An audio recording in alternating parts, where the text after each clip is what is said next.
Yes. Sasa kwa Depu yeye kafunga magoli matatu ya penalty. Na on play magoli matatu.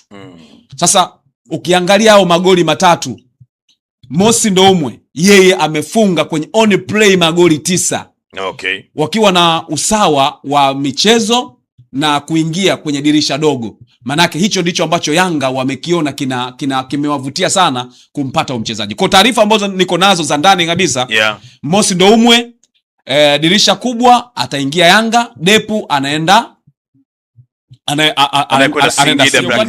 Wa taarifa za usajili dirisha kubwa, Yanga leo tuondoke na hii hasa kwa watu ambao wanafuatilia upande wa Yanga.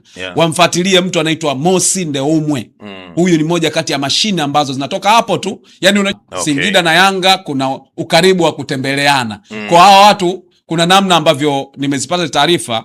Msimu ujao Mosi Ndoumwe ni Mwananchi.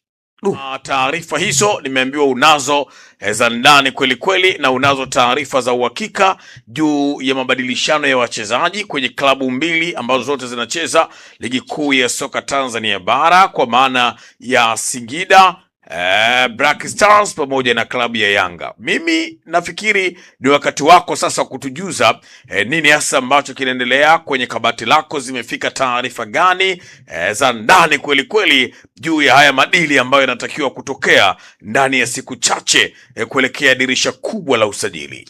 Yes, ni michezo 5 imebakia kuelekea kwenye dirisha kubwa la usajili. Sasa vilabu vishaanza kuangalia mchezaji gani ambaye amefanya vizuri. Ni kipimo sahihi kwa kipindi hiki kwa klabu kuweza kujitathmini au kutathmini wachezaji wake wamefikia wapi, wamefanya nini, nani kafanya nini, na ni nani ambaye kwenye klabu fulani anaweza kaja upande wetu akaza kutusaidia. Sasa vilabu vingi sana ambavyo viko katika ligi kuu Tanzania bara nao vinafanya tathmini, ikiwemo klabu ya Yanga. Obviously kwa sababu ni klabu kubwa lazima ifanye hivyo. Sasa tetesi kubwa ambayo pengine watu wasio wanaijua, hizo tunazita za ndani, si ndio? Kabisa.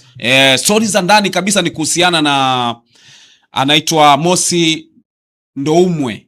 Sawa Okay. Ni mchezaji kutoka pale Burundi. Alikuwa anacheza timu moja inaitwa Flambeau di Center. Okay. Hii ndio timu ambayo kabla hajasajiliwa alikuwa anaichezea.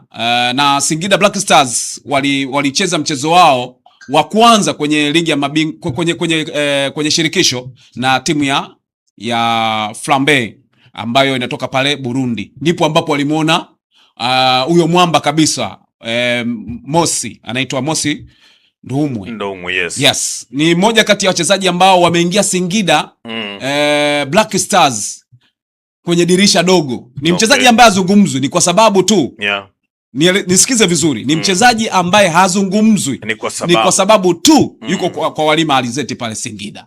Mosi Ndoumwe hazungumzwi. Lakini nenda kaangalie wachezaji ambao wana magoli mengi kwenye miezi 6 tu ambayo wamejiunga na vilabu vyao. Sawa Ana magoli 9 Mosi Ndoumwe. Magoli 9. Nyuma ya magoli 3 kutoka kwa nani? Kwa Okelo ambaye naye ameingia kwenye dirisha dogo. Huyo anatoka Singida. Sawa. Sasa kwa upande wa Young Africans, tetesi ambazo zimezipata, Mosi anatakiwa kujiunga na wananchi Yanga. Sawa. Kwa nini anataka kujiunga? Ameonekana ni mchezaji ambaye ni hatari zaidi. Ukifananisha na Depu. Kwa hiyo tetesi ambazo nazungumza ni kuhusiana na mabadilishano. Mosi huwa anatokea pembeni. Kama winga kutoka pembeni. Anaweza kucheza namba 11 au namba 7. Lakini anaweza kucheza pia namba 9. Kwa sababu namba 9 pale wapo wachezaji kama kina Gede, kwa wana opt kumtumia akitokea pembeni. Umeelewa? Sasa Yanga wameenda kutafakari. Hizo tunazungumzia sasa za ndani, majadiliano. Wakaenda kuzungumza na uongozi wa Singida Black Stars kwamba tunamtaka huyu mchezaji, tunampataje? Ndio. Umeelewa? Wao wakasema mkimtaka huyu tuachieni Depu. Yanga kwa sababu walishatathmini kabisa kuhusiana na nani? Na Mosi.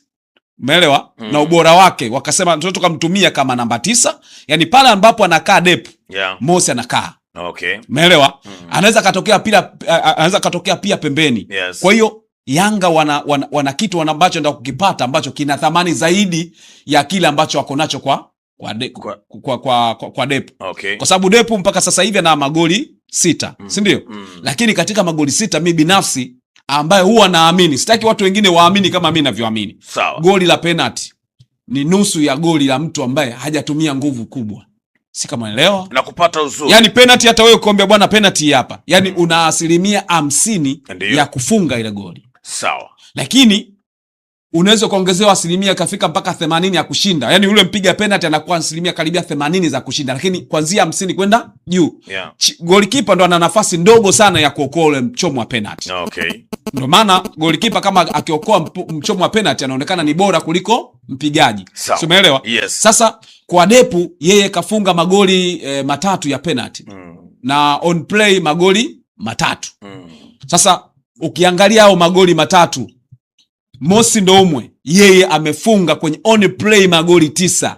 Okay. Wakiwa na usawa wa michezo na kuingia kwenye dirisha dogo. Manake hicho ndicho ambacho Yanga wamekiona kimewavutia sana kumpata mchezaji. Kwa taarifa ambazo niko nazo za ndani kabisa, Mosi Ndoumwe dirisha kubwa ataingia Yanga, Depu anaenda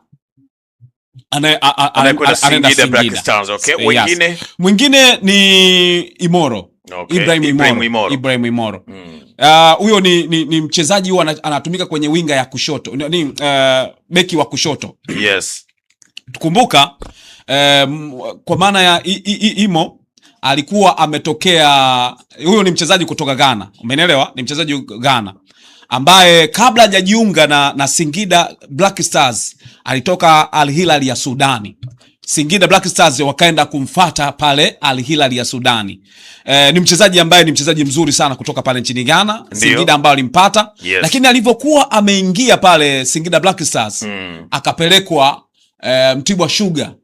Kwa sababu kulikuwa na wachezaji wengine kwenye nafasi yake. Kumbuka Gadiel Michael alikuwepo pale, sikuwepo na nani, walikuwepo wamejaa pale. Kwa wakasema, "Oya, hebu nende kajitafute pale Mtibwa Sugar." Kabisa. Akauasha moto kweli kweli. Singida Black Stars wakamrudisha kwenye nafasi yake. Okay. Akameuasha mpaka sasa hivi tunavyozungumza.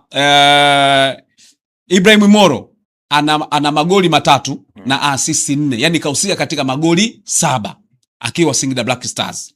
Na ukiangalia uhatari wa mashambulizi ya Singida Black Stars yanatokea kwenye eneo ambalo yeye yupo. Kwa hiyo Yanga wakaangalia wanapoenda kushiriki mashindano ya kimataifa, wanamhitaji mtu wa aina hiyo ambaye anaweza kwenda kuisaidia kwenda kutengeneza mipira ambayo inatoka chini. Ni mchezaji mzuri sana ambaye huwa akitengeneza mpira kutoka kwenye build up, yani eneo la utengenezaji au uundaji wa mashambulizi kwenye build up. Ni mchezaji ambaye ana overlap, ana underlap, yani ana kila kitu ambacho mchezaji wa pembeni kwa maana beki wa kushoto anatakiwa kuwa nacho. Kwa Yanga wana opti kumchukua huyo mchezaji aweze kujiunga. Sasa hapo wanasema anapokuwa anapasha golikipa anayetoka ni nani? Sasa twende sasa upande wa kule ambako yupo nani? Yupo anapochezea Emoro. Sawa. Upande wa kushoto yupo nani? Yuko Mohamed Hussein Shabalala. Mayday Shedraki Sakaboka. Ni nani hapo tukipiga kura? Nani anaweza katoka, nani akabaki? Na akitoka mzawa anatoka mzawa. Kwa anatoka mgeni anaingia mgeni. Kwa hiyo kipa kitoka anaingia kipa. Shedraki Sakaboka hapo Babajeni. Kuna taarifa za ndani kabisa ambazo pia nimezipata, huenda Yanga pia wakaagana naye. Wanataka changamoto mpya, hawataki mtu awe ameflop kabisa ndipo waachane naye. Wakati mwingine wanasema DJ mzuri inatakiwa wimbo mkali ule ndo unaagana nao kabla watu hawajachoka kucheza. Kwa hiyo kwenye upande wa taarifa za usajili dirisha kubwa, Yanga leo tuondoke na hii hasa kwa watu ambao wanafuatilia upande wa Yanga. Wamfuatilie mtu anaitwa Mosi Ndoumwe. Huyu ni moja kati ya mashine ambazo zinatoka hapo tu. Yaani unajua kutoka Tanzania kwenda mpaka Burundi unaweza kutembea kwa miguu, si ndio? Lakini Ghana ni mbali. Si ndio? Ndio. Ivory Coast ni mbali. Kwa jirani yetu huyu anaweza kajiunga na wananchi Yanga. Na ndo kawaida tunasema Singida na Yanga kuna ukaribu wa kutembeleana. Kwa hawa watu kuna namna ambavyo nimezipata taarifa. Msimu ujao Mosi Ndoumwe ni mwananchi. Mosi Ndoumwe Depu anaenda kule. Sawa. Lakini kwa Depu ni makubaliano, itakiwa vunje mkataba. Ninachokisikia ni makubaliano ya kumtoa kwa mkopo. Okay. Si umeelewa? Yes. Kumtoa kwa mkopo. Manake yeye ataki auzwe moja kwa moja. Kwa, lakini kule ataenda na huku ataenda kwa 100 moja kwa moja. Mosi Ndoumwe. Bana, hapo ndipo ambapo shughuli imekwisha. Inaishi hapo. Maana tale kweli kweli Lugano Israel.